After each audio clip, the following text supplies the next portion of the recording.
पे job policy बिल्कुल भी नहीं है। करंटली यहाँ पे 25% अनएम्प्लॉयमेंट है।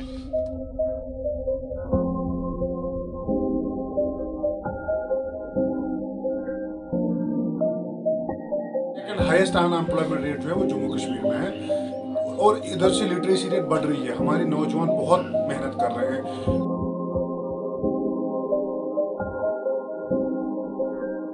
Providing job opportunities, a better life have to be thought as fundamental values.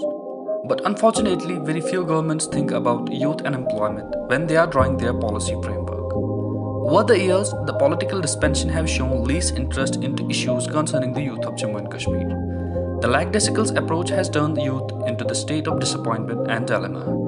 Jammu Kashmir has a literacy rate of 85.7%, but unfortunately, the way literacy rate is growing, it's adding more numbers to unemployment, which has grown from 22.2% to 25% in a span of 1 year.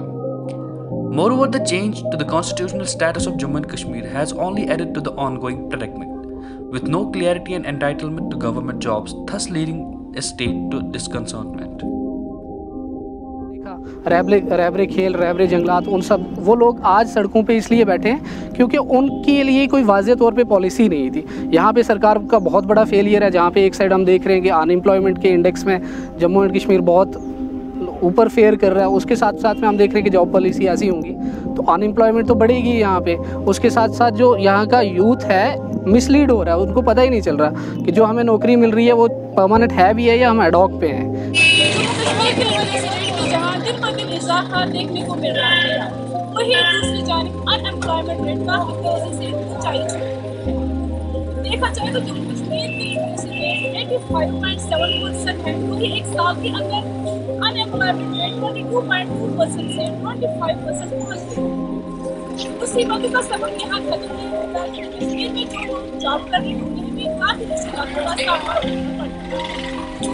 I rose protest देखने को मिल रहे हैं, वो दर्शाता है कि जम्मू कश्मीर में कोई भी वाज़ेह जॉब पॉलिसी नहीं। सरकार जो है वादिया पॉलिसी नहीं करती है, कहीं ना कहीं फेलियर जो है वो पॉलिसी का ही है।